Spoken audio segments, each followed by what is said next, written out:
Hey, it's Nathan. Before we start, I want you to think about the most boring machine you pass every single day and never once look at. Not your phone, not your car. The traffic signal on the corner. There's a metal cabinet bolted beside it, about the size of a refrigerator, and inside that cabinet is a little computer that writes down everything. Every button press, every second of green, every time something goes wrong. It keeps a diary, and almost nobody in the world knows how to read it. Today's story is about a man who reads it for a living, and about his 12-year-old daughter who did something so quietly brilliant that it still gives me chills. For 1 week, she asked her father to pick her up an hour early. Every day, she told him where not to park. And on Friday, she got into his truck, locked the door, and said 7 words that turned an ordinary Friday afternoon into the worst and best day of his life. What I love about this one is that it's not a story about a man with a gun. It's a story about a man with a laptop, a set of keys, and a rule his own father taught him in a work van 30 years ago. Stay with me, because the way he finally catches them uses the most invisible object in America. Let's get into it. Jasper Talbot had spent 19 years learning that the world runs on things nobody looks at. He was a signal technician for the city of Weatherby, Indiana, population 78,000, which meant that at any hour of any day, he might be standing in a lane of traffic with his hand inside a gray steel cabinet, listening to relays click. There were 206 signalized intersections in Weatherby. Jasper could have drawn all 206 from memory, including which ones had the old loop detectors sawed into the asphalt, and which ones had the newer video detection that fogged up in November. He knew which cabinet doors stuck. He knew which ones had a wasp nest every spring. He had learned the trade from his father. Howard Talbot had worked signals for the same city for 31 years, back when the controllers were electromechanical, and a bad intersection sounded like a cash register falling downstairs. Howard had a rule he repeated so often that Jasper heard it in his sleep, and it was not a poem or a prayer. It was a debugging method. Change one thing at a time. That's how you find the fault. Howard would say it in the van, holding up one thick finger, while Jasper sulked in the passenger seat with a stripped wire in his hand. If you change 3 things and it works, you don't know anything. You just got lucky, and lucky men get killed on the job. Change one thing, watch, write it down, then change the next thing. Jasper had been 13 when he stopped rolling his eyes at it. He was 42 now, and it was the only philosophy he had ever needed, at work or anywhere else. He was good at his job in a way that did not show up in a paycheck. He could stand at a corner for 10 minutes and tell you the intersection's whole personality, that the eastbound left was starved because somebody had shaved the phase to make a complaint go away, that the pedestrian recall was off when it should have been on, that the detector on the north approach was picking up bicycles but not children. Signals talk. Most people just don't speak the language. His daughter did, a little. Phoebe Talbot was 12 and built out of questions. When she was small, he used to take her along on Saturday call-outs, and she would sit in the truck with a juice box and count how many cars went through on a single green. By 9, she could read a timing sheet. By 11, she was correcting him about it. She had her grandfather's habit of holding up one finger before she spoke, which nobody had ever taught her, and which Jasper found so unnerving and so beautiful that he never mentioned it. The marriage was the thing that had gone quiet. Audra Talbot had been Audra Spangler when he met her, 22 years old and the loudest laugh at a bad wedding. She sold insurance now, out of a storefront office on Delaney Avenue with a plastic banner in the window, and she was good at it, and somewhere in the last 3 years she had stopped telling him things. Not lies, exactly, just gaps. A phone that used to lie face up on the counter now lay face down. A schedule that used to be shared now had blocks in it, labeled with single letters. She had started saying "we're fine" in the tone people use for "we're not going to discuss it." Jasper had noticed. He was a man who noticed. But noticing a marriage is not like noticing a signal. You cannot open a cabinet and pull the event log. So he did what tired men do. He worked. And that autumn there was plenty of work, because Weatherby had gotten a state grant for pedestrian safety upgrades, and the whole department had spent 6 weeks in meetings about crosswalks with a nonprofit that had adopted the city like a stray cat. The Bright Corner Initiative. Their founder came to every council meeting in a quarter-zip sweater with the logo on the chest, a warm, weathered man in his 50s named Garner Stovall, who spoke about children the way pastors speak about the flood. He had a slide deck. He had a hazard map, color-coded, with red dots on every intersection in the county where a pedestrian complaint had gone unresolved. He had a fund for families. He had shaken Jasper's hand at the podium once and held it a half-second too long and said, "You're the man who actually fixes them," and Jasper, who was not used to being thanked, had felt his ears go hot. Everyone liked Garner Stovall. That was the entire trick, though nobody knew it yet. The Monday it started was the 14th of October, an ordinary Monday, gray and warm, and Jasper was up in a bucket at the corner of Ashfield Road and 16th Street, replacing a burned-out signal head when his phone buzzed in his chest pocket. It was Phoebe. She never called during school. "Dad," she said, and her voice had a flatness in it that he did not recognize. "Can you pick me up at 2:10 instead of 3:10? Every day this week?" He looked down through the bucket's guardrail at the crosswalk below him, at the yellow paint going chalky, at the push button on the northeast pole with its little worn arrow. "Why?" he said. There was a pause that lasted long enough for him to hear the school hallway behind her, the enormous echoing wash of 600 kids. "Because I want to try something," she said. And Jasper Talbot, who had been raised by a man who believed the only sin was changing more than one thing at a time, said okay, and did not ask another question. He would think about that decision for the rest of his life, and he would never once be sure whether it had been trust or laziness or luck.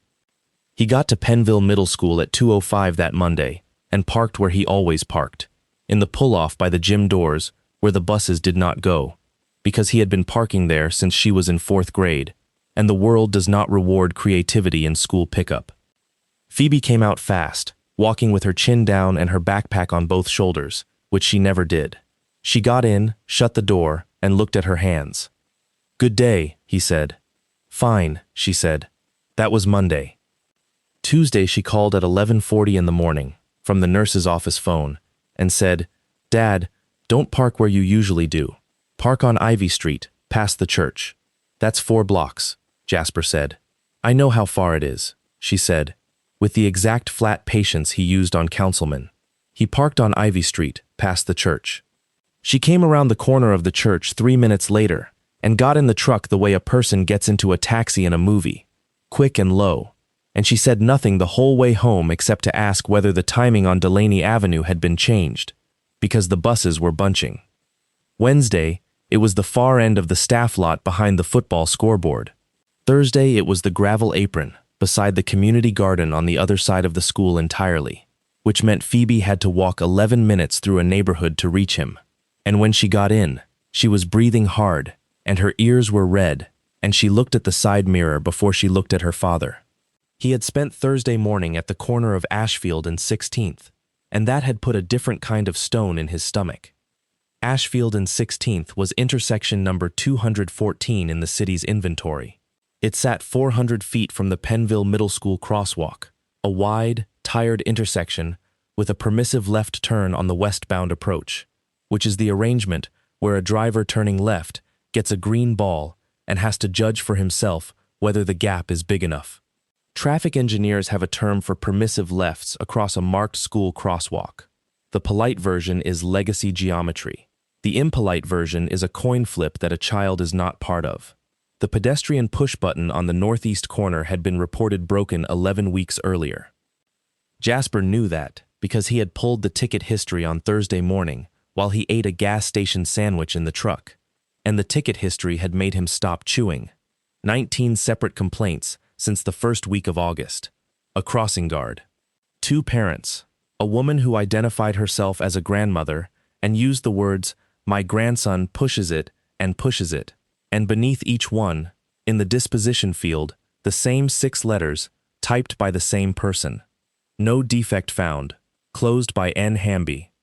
Norris Hamby was the signals and lighting foreman, 57 years old, a man with a slow handshake and a Marlboro cough, who had taught Jasper how to splice in the rain. He had never in 19 years closed out 19 tickets on one location without at least complaining about it at lunch. Jasper stood at that corner on Thursday afternoon and pushed the button himself. It clicked under his thumb, a good solid mechanical click. Nothing happened.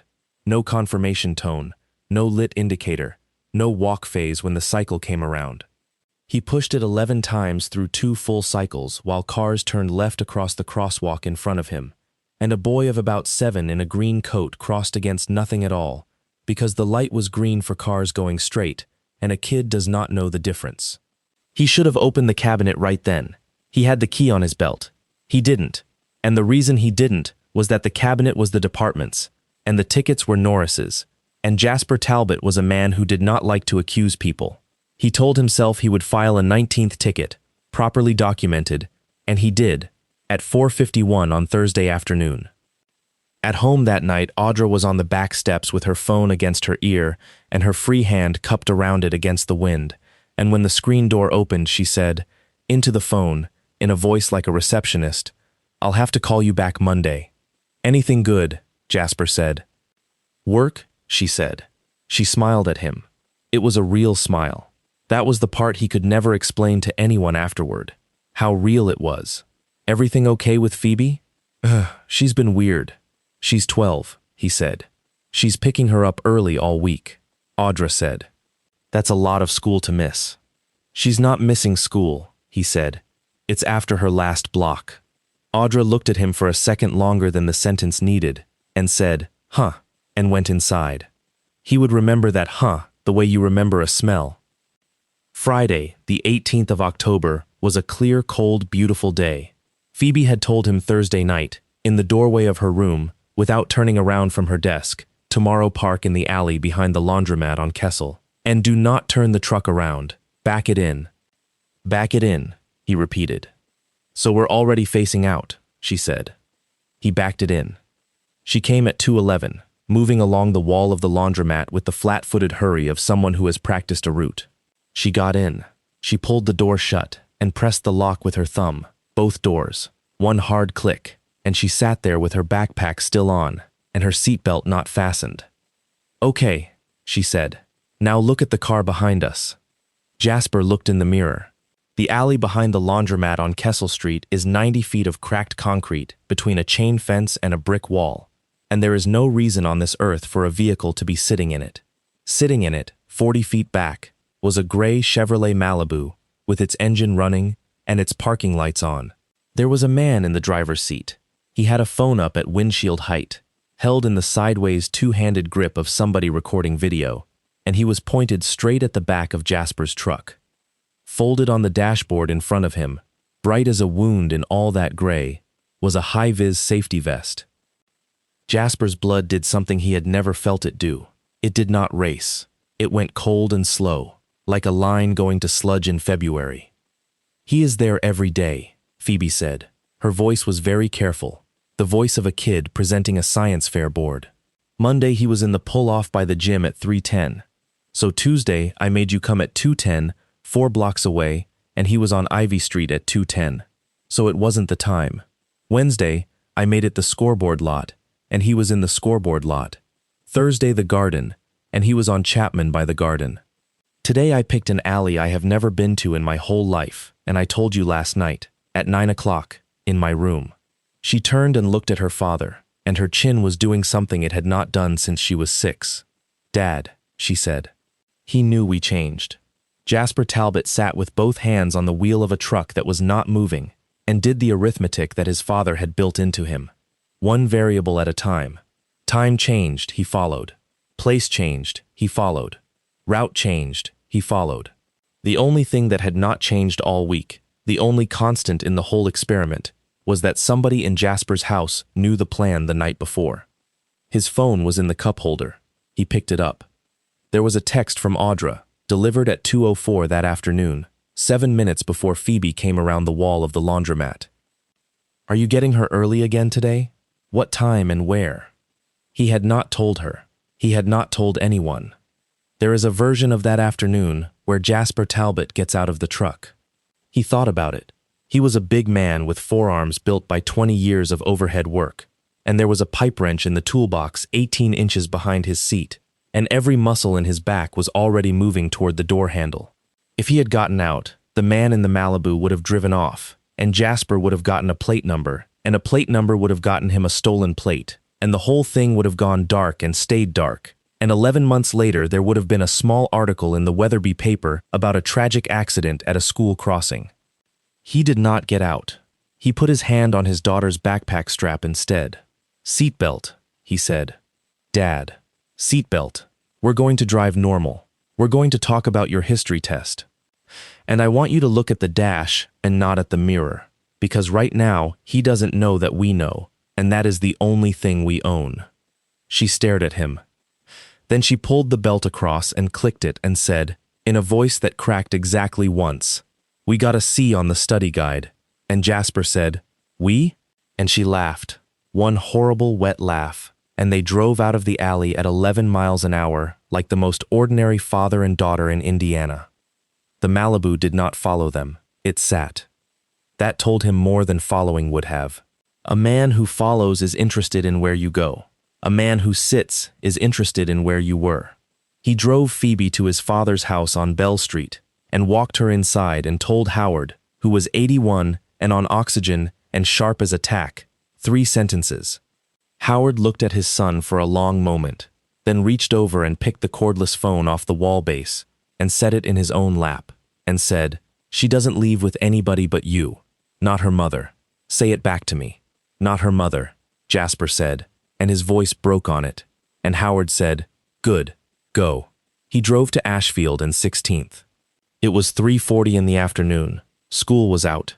2 women stood on the northeast corner with strollers, waiting at the button, and while Jasper watched from his truck, one of them pressed it 4 times, and then gave up, and walked out into the crosswalk on the green, with her hand up like a woman parting water, and a westbound sedan came around the permissive left and stopped 10 feet from her stroller and honked.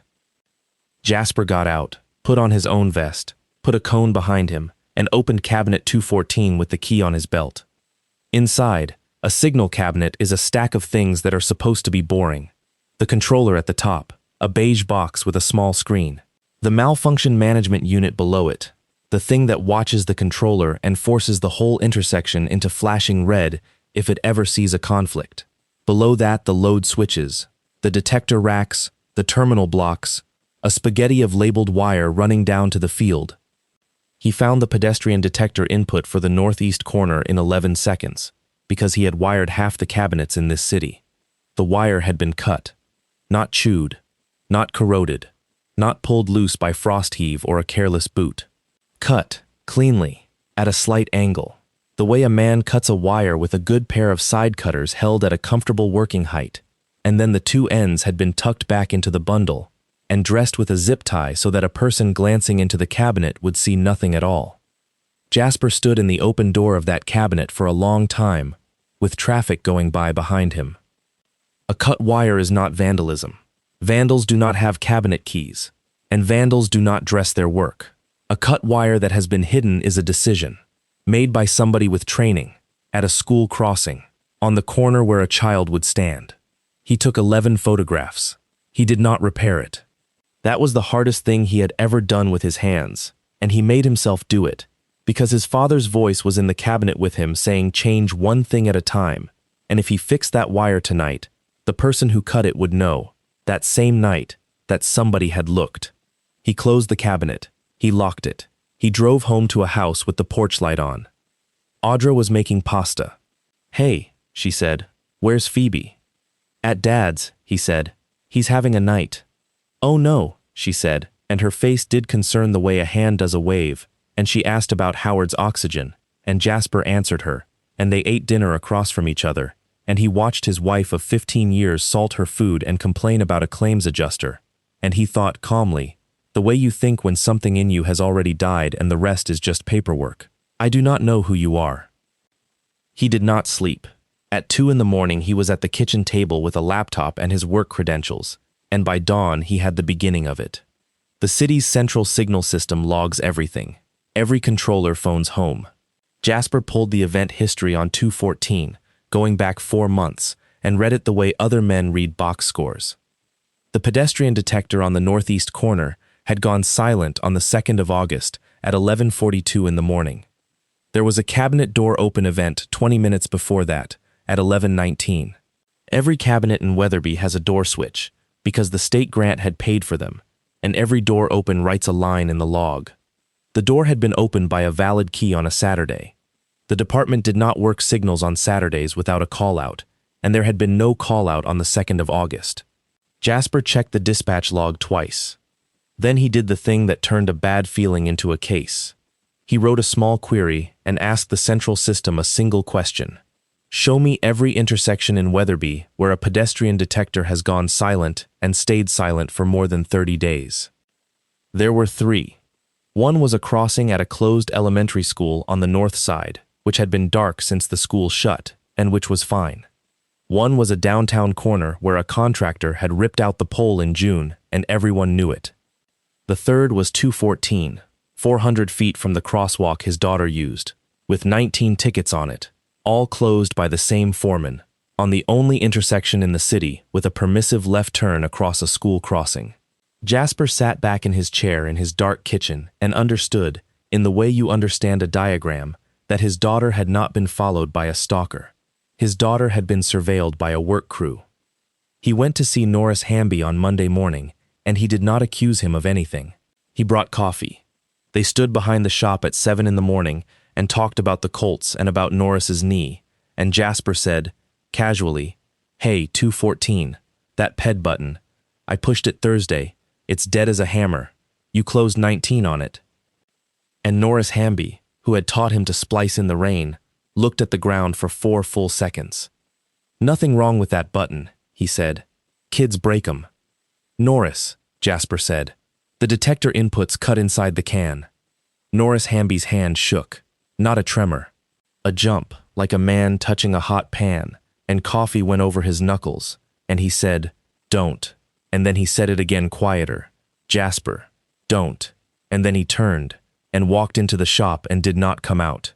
And Jasper stood in the cold with 2 coffees and knew he had just changed one thing and watched the fault reveal itself. A marriage does not have an event log, but an insurance agency does. Audra kept a fireproof box on the shelf of the hall closet with the passports and the title to the truck, and Jasper had put things into it 100 times and never once read anything in it. On Tuesday, while she was at the storefront on Delaney Avenue selling somebody a homeowner's policy, he sat on the hallway floor and read all of it. The first thing he found was a personal accident policy on Phoebe Talbot, dated 14 months earlier. He knew that one existed. It had come with the family package, a small rider, the kind of thing an agent adds because she can. $41 a year, $10,000. The second thing he found was not that. The second thing was a supplemental accidental death and dismemberment policy, issued 4 months earlier by Northfield Mutual, on the life of a minor child, Phoebe Ann Talbot, in the amount of $500,000. The application had been submitted through a wholesale broker Jasper had never heard of. The premium was drafted from an account he had never seen, and the signature on the parent-guardian line was his own, in a handwriting that was very close, but that got the crossbar of the J wrong, because Jasper Talbot crossed his J low and always had, and the person who had forged it had crossed it high. He sat on the floor with the paper in his hands and made himself keep reading, because his father's voice said write it down, and there was one more page. Beneath the primary beneficiary line, which said Audra R. Talbot, mother, there was a contingent beneficiary, and it was not a person. The Bright Corner Initiative, a registered 501/3, designated to receive 20% of proceeds in support of pedestrian safety advocacy in the memory of the insured. In support of pedestrian safety advocacy, in the memory of the insured. Jasper Talbot put the paper down on the hallway carpet and had to put his forehead on his knees for a while. He did not scream at his wife that night. He would think later that this was the single most important decision he made in the whole thing, and that it had nothing to do with courage. He simply could not risk her making one phone call. Instead, he did the boring, patient, devastating work of a man who reads logs. He went to the storefront on a Thursday at lunch, when he knew the office was empty because the whole staff went to the diner, and he used a key that had been on his own ring for 6 years because he had installed the office's back door closer himself. He photographed a desk calendar. He photographed the sign-in sheet from a September event. He photographed a business card that had been slid into the frame of Audra's monitor, a card with a bright orange corner on it and a phone number written on the back in pen, and he did not need the pen handwriting analysis to know what the number was for, because he had watched his wife's face for 15 years and had simply chosen, for the last 3, not to read it. Garner Stovall, founder, the Bright Corner Initiative, making every corner a bright corner. They had met at the Safety Coalition kickoff in April, a Chamber of Commerce thing with sandwich trays, that Jasper had also attended, and that was the part he could never quite get past afterward, that he had been in the room, that he had stood 12 feet away holding a paper plate while a man in a quarter zip put his hand on the small of his wife's back to steer her toward a poster board about school zones. The affair was real, and it was also, Jasper came to understand, not the point. It was the mechanism. Stovall did not seduce a woman to have a woman. He seduced a woman to have an agent. Because here is what an insurance agent has that a con man does not. An agent has a book of business. An agent has families with children, a licensed reason to ask about them, a system that can quote a supplemental policy in 90 seconds, and a professional right to be trusted at a kitchen table. An agent is a list. Jasper found the list on a Sunday, and he found it because of a 20-year-old girl named Keely Ashburn. Keely was the Bright Corner Initiative's data intern, a sophomore at the community college who had put 9 months of her life into the thing everybody praised at every meeting, the hazard map. It was genuinely beautiful work. She had scraped every municipal complaint portal in 6 counties, geocoded the pedestrian complaints, cross-referenced them with school attendance boundaries and posted speed limits, and produced an interactive map with red dots where a documented pedestrian hazard had gone unrepaired for more than 60 days. She had built it to shame city councils into fixing crosswalks. She had won a regional award for it. She was very proud of it. Jasper called her, because her name was in the footer of the slide deck, and she agreed to meet him at a coffee place, because he said he was the technician who actually fixed the intersections, which was the only sentence in the world that would have worked. He asked her one question, after 20 minutes of small talk. "Keely," he said, "when a dot goes red on your map, who gets an alert?" She said, "Oh, it emails the board, and I think Garner has it going to his phone too." Why? And then, because she was smart, and because Jasper's face had not moved at all, she stopped stirring her coffee and said, "Why?" He asked his second question. "How many of your red dots are within a quarter mile of a school, and how many of those had a child seriously hurt or killed within a year of going red?" Keely Ashburn went home that night and ran the query on her own map, because she was the kind of person who could not run it. She called him at 11:40 the next morning and could not finish a sentence for the first 30 seconds. 4, she said finally. In 6 counties. 4. One of them was a 9-year-old boy named Remy Brisby. Marlin Street and 9th, in Kennard County, 26 months before. The pedestrian button on the southwest corner had been reported broken for 9 weeks. There had been a lane closure that afternoon, cones and an arrow board, a legitimate-looking work zone with a permit number that turned out to belong to a job 3 miles away. Remy had crossed on a green with no walk signal, into a permissive left turn, and a Buick with a plate that had been stolen off a farm truck in another county had come through the gap.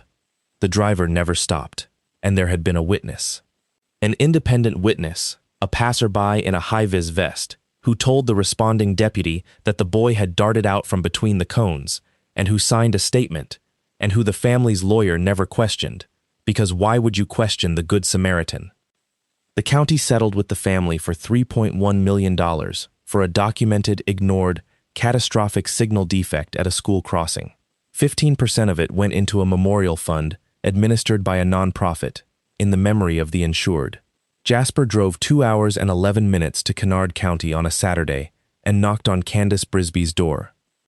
She was a hospice nurse. She had her son's school picture in the hallway and a cardboard box in the attic with everything the lawyers had given back. And when a stranger stood on her porch and said, "Ma'am, I think a man in a safety vest lied about your son," she did not cry and she did not slam the door. She said, "Come in." And then she said, "I have been waiting 26 months for somebody to say that sentence." And then she cried. In the box was a photocopy of the witness statement, and stapled to it, because a paralegal had been thorough, was a printout of a local news clip from the scene. Grainy. Background. 3 figures behind the reporter. One of them was a man in a high-vis vest with a phone in his hand, and Jasper Talbot had seen him 4 days earlier, 40 feet behind his truck, in an alley off Kessel Street. Every monster has a first draft, and Garner Stovall's was written in a county courthouse in 2011, when he was still selling structured settlements out of a leased office with his own name on the door. He had been, by every account Jasper later read, a mediocre man, 2 failed businesses, a finance degree from a school that closed. He made his living as a settlement broker, which means he sat with people on the worst week of their lives and offered them a smaller amount of money now instead of a larger amount later, and took a piece. He was good at the sitting part. He had a face people told things to. In 2011, he handled a case in Kennard County for a family whose daughter had been struck at a crosswalk with a documented ignored signal defect, and he watched a municipality that had fought a $100,000 claim for 2 years turn around and write a check for $2.4 million in 11 days, because a printed maintenance record showing that the city knew and did nothing is the most expensive piece of paper in local government. And Garner Stovall did the arithmetic that a certain kind of man does, which was not how do we fix this, but where else is that paper? He spent 4 years building the front. The nonprofit came first, because a nonprofit is a costume that gets you into rooms. The County Safety Coalition, the School Board Committee, the State Pedestrian Working Group. Then the vests, thousands of them, handed out free at fairs and church picnics with his logo on the back, because a vest is a costume that gets you onto a corner. Then the agents, because an agent is a costume that gets you to a kitchen table. He recruited insurance agents the way other predators recruit anyone. He found the ones who were drowning, and he threw them an anchor and called it a rope. Audra Talbot was drowning in a way that Jasper, sitting 8 feet away from her every night for 2 years, had never once seen. He found it in the fireproof box too, underneath everything else, and it explained more than he wanted it to. 3 years earlier, she had personally guaranteed $190,000 of equipment financing for her brother Kurt, whose traffic control company had lost its county contract for a season and needed 6 trucks and an aeroboard fleet to win it back. Kurt had won it back. Kurt had also stopped making payments for 9 months in the middle, and the guarantee had come due, and Audra had rolled it into 2 personal loans and a line of credit, and had been quietly hemorrhaging $4,000 a month against a job that paid her $61,000 a year. She had never told her husband. Jasper turned that over and over afterward, on a lot of long drives. She had been ashamed to tell him she owed money, and had not been ashamed to sign his name on a policy on their daughter. And there is no arithmetic in the world that makes those 2 facts sit down next to each other. But that is how it works. That is exactly how it works. Nobody wakes up and agrees to a monstrous thing. They agree to 11 small, reasonable things in a row, each one only slightly worse than the last, and every single one of them is offered by a warm man in a quarter zip who says he understands. Jasper found the progression later, in the messages the government pulled off Stovall's phone, and it read like a man teaching a woman to hold her breath. First, it was a referral fee for sending families to the Bright Corner Initiative for safety reviews. Legal. Then it was writing supplemental accident riders on the children of those families, and quietly splitting the commission override with a shell called Corner Trust Advisors. Grubby, not criminal. Then it was providing the initiative with route data, where the families in her book lived, which schools their kids attended, which corners they crossed. Then it was one specific corner, and one specific child, and one specific afternoon. And by then a woman who owed $190,000 had already said yes 11 times and had no vocabulary left for no. There was a message from Stovall to Audra from the previous spring that Jasper made himself read exactly once. She'll be scared for 90 seconds and then she won't be anything, and you'll have your life back. Think about it as a gift she gives you. Jasper Talbot read that in a federal conference room with a detective on one side of him and a lawyer named Bernadette Lisk on the other, and he did not throw anything, and he did not stand up. He asked, in a voice that Vergara said later she would never forget because it was so completely flat, whether he could have a copy. Because he had already decided what he was going to do with these people, and it was not going to be anything he'd have to explain to his daughter later.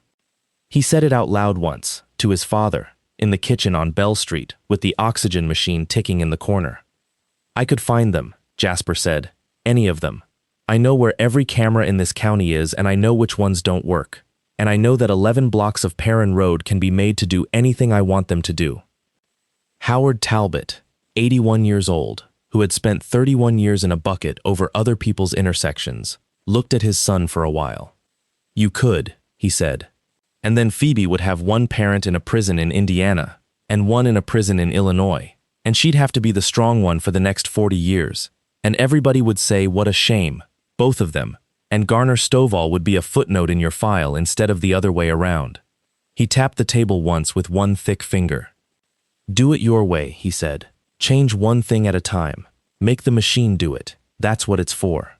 The near miss happened on a Wednesday, and it took 4 minutes, and afterward, Jasper had to pull the truck over on Delaney Avenue and sit with his hands shaking on his knees like an old man. He had put a rule in place the week before, quietly, through the school office. Any early release for Phoebe Talbot required a phone confirmation to the father's cell, not a note, not a caller, a call, out, to him. The office manager had raised an eyebrow at a father asking for that, and Jasper had said, "We're going through something," and she had said, "Honey, everybody is," and put it in the system. At 1:52 that Wednesday, his phone rang and a woman from Penville Middle said, "Mr. Talbot, I have Mrs. Talbot here to sign Phoebe out for a dental appointment at 2:15. I just need your okay." Jasper was standing in a bucket truck 40 feet in the air on Perrin Road. He said, "No." There was a pause. "Sir?" "No," he said. "Do not release her. Not to her mother. Not to anybody. Keep her in the office. I'm 9 minutes away." He was there in 6.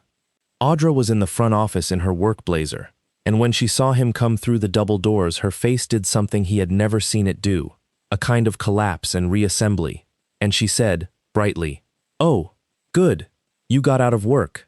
And Jasper looked past her at the sign-in tablet on the counter, where the destination line of the early release form said, in his wife's handwriting, "Dentist, Dr. Lee," and Phoebe had never in her life been to a Dr. Lee. Then he looked out the office window at the loop road. At the curb, in the drop-off lane, there were 3 orange traffic cones and a white pickup with an amber beacon bar and a magnetic door placard that read Spangler Traffic Control. A man in a high-vis vest was standing beside it, doing absolutely nothing with a measuring wheel. 400 feet up the road, at Ashfield and 16th, an arrow board was flashing westbound traffic into a single lane, which is the thing you do when you want every car making that permissive left to be moving slow, in a tight gap, with a driver's attention on the cones and not on the crosswalk. They had built the accident. It was standing there in the daylight, permitted and cheerful and completely invisible, waiting for a 12-year-old to walk out of a building. Jasper Talbot did not do anything dramatic in that office. He asked for his daughter. He signed her out himself. He walked her to his truck holding her hand, which she had not permitted in public since she was 9 and did not object to now, and he drove her to his father's house, and then he drove to the county building and asked to speak to somebody about a homicide. Detective Roseanne Vergara had been on major crimes for 11 years and had a good, tired face. She listened to a traffic signal technician talk for 40 minutes without interrupting once, which almost nobody does, and at the end of it, she said the true thing instead of the kind thing. "Mr. Talbot," she said, "I believe you, and I have nothing." He waited. "Everything you have is a shape," she said. "A cut wire in a cabinet a dozen people have keys to. 19 tickets your own foreman closed. A policy your wife will say you signed. A man in a car in an alley, who was, legally speaking, sitting in a car in an alley. A boy in another county whose case is closed and settled and whose witness gave a statement that nobody can disprove. It's a beautiful shape. I could take it to a prosecutor and he would ask me what crime I can charge today, and the answer is criminal mischief on a city wire, and Norris Hamby would take that and do 11 months. And they'd start again somewhere else," Jasper said. "They'd start again somewhere else," she said. She turned her pen over. "Unless. Unless what?" "Unless they do it in front of us," she said. "Conspiracy is easy to prove and almost impossible to find. If I could put a wire on the planning, or catch the setup in progress with the tools and the plate and the vest, I would have all 6 of them in a week. What I cannot do is invent an opportunity. Jasper Talbot sat in a plastic chair in a county office and thought about a hazard map with red dots on it, and about a man whose phone got an alert when a dot went red. "You don't have to invent it," he said. "I can build one." It took 11 days. Here is what he built, and it is worth understanding, because it was the single most patient act of his life, and it did not involve touching a human being.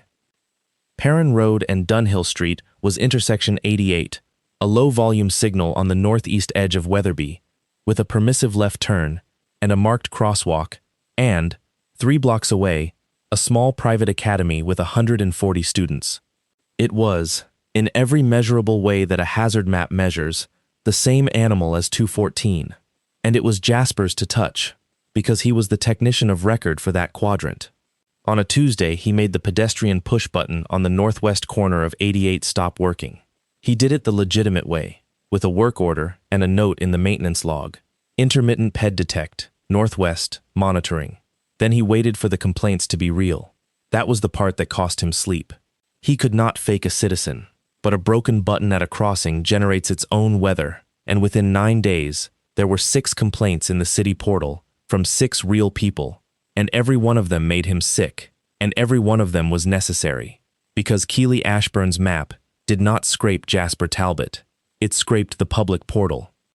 And Norris Hamby, who had not looked Jasper in the eye in 2 weeks, and who had by then been sitting for 11 days with 2 FBI agents, and a proffer letter, and the worst month of his life, closed every single one of those 6 tickets exactly the way he had been trained to close them. No defect found. Closed by N. Hamby. On the 11th day, at 6:02 in the morning, a red dot appeared on the Bright Corner Initiative's hazard map at Perrin and Dunhill, and an automated email went out to the board and to a phone. Meanwhile, Jasper made intersection 88 into the most thoroughly documented 40 square feet in the state of Indiana. There were 4 cameras.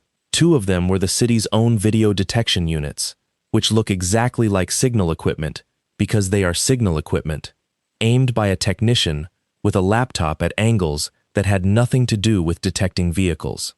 One was in the pedestrian signal head on the northwest pole, behind the lens, which no human being on Earth has ever looked at twice.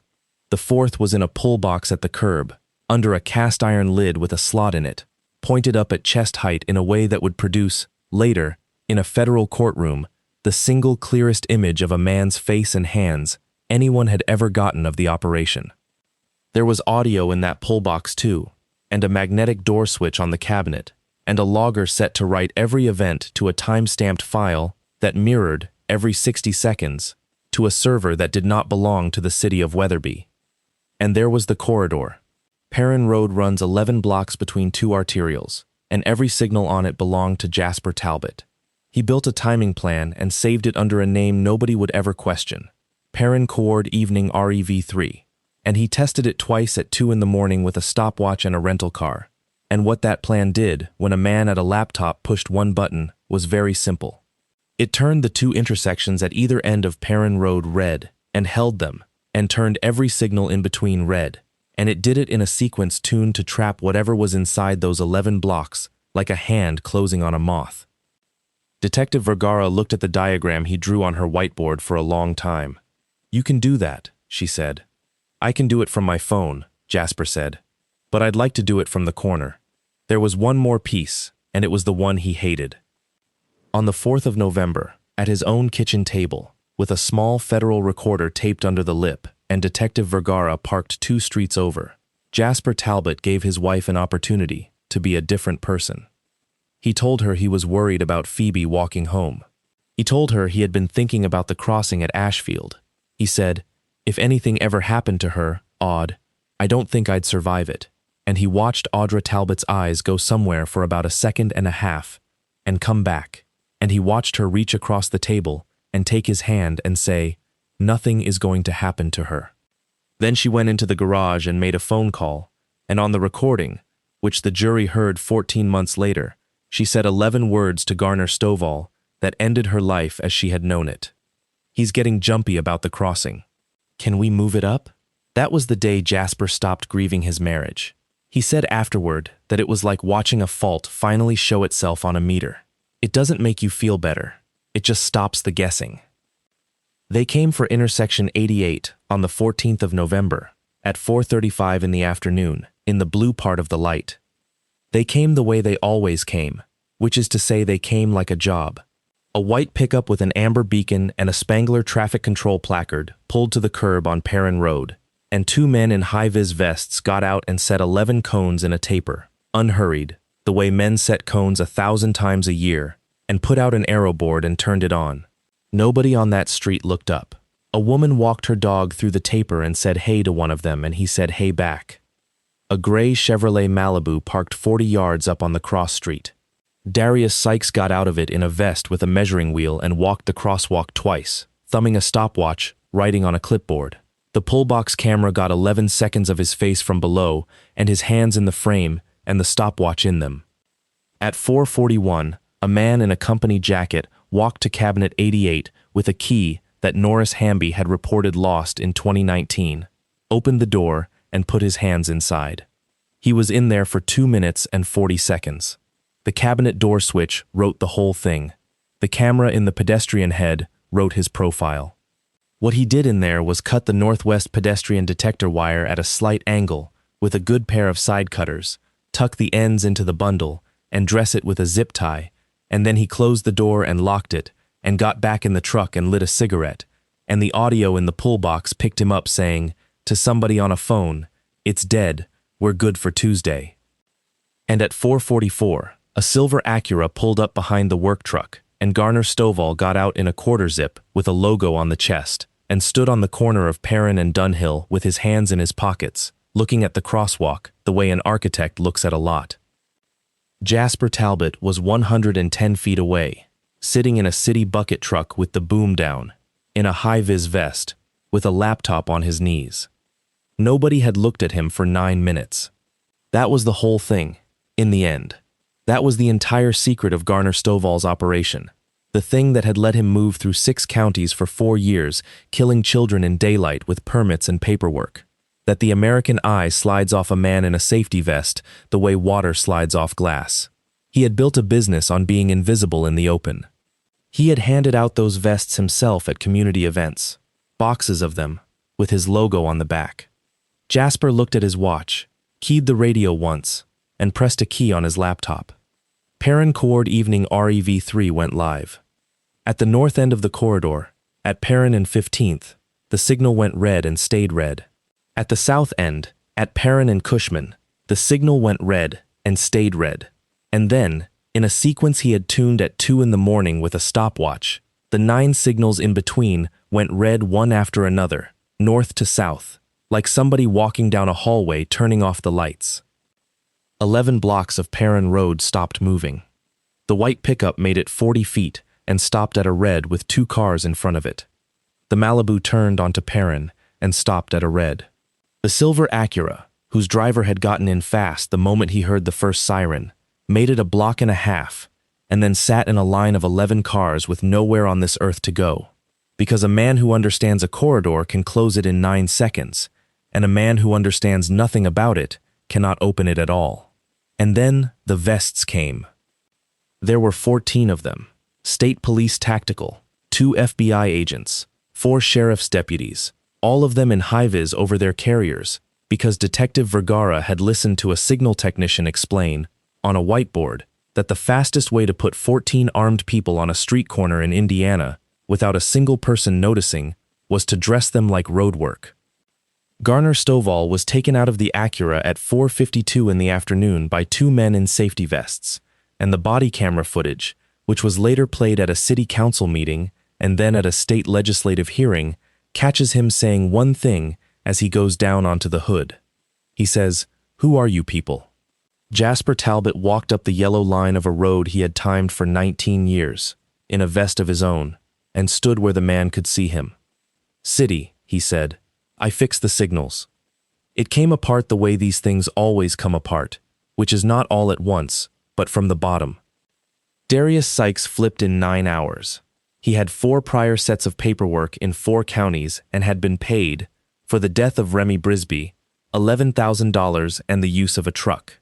He gave them the vehicle sourcing, the plate thefts, the 2 other spotters, and the phrase the operation had used internally for a chosen intersection, which was, "God help them, a green light." Norris Hamby had already been cooperating for a month by then.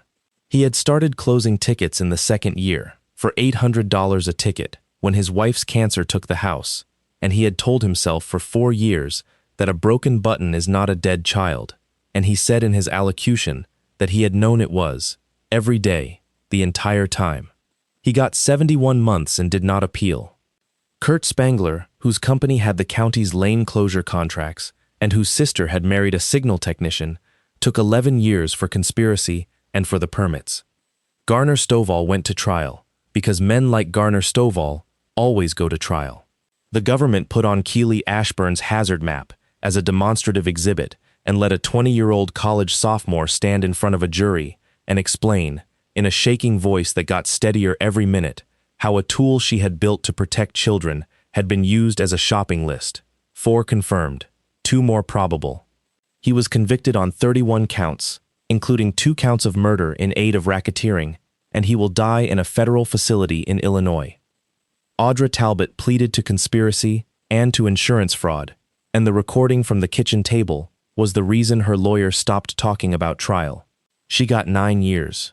She wrote Phoebe 11 letters in the 1st year. Phoebe read the first one and put the rest in a shoebox, unopened, on a shelf, and Jasper did not push her, because his daughter is allowed to decide when she is ready and no one else gets a vote. Remy Brisby's case was reopened as a homicide in January. Candace Brisby sat in the 2nd row at the Stovall trial for 6 weeks with her son's school picture in her purse. And on a Tuesday in April, at 3:10 in the afternoon, the pedestrian button on the northeast corner of Ashfield and 16th was replaced, along with the permissive left turn, which became a protected phase, which is the boring engineering way of saying that a driver turning left there now has to wait for an arrow, and a child crossing there now has the whole road to herself.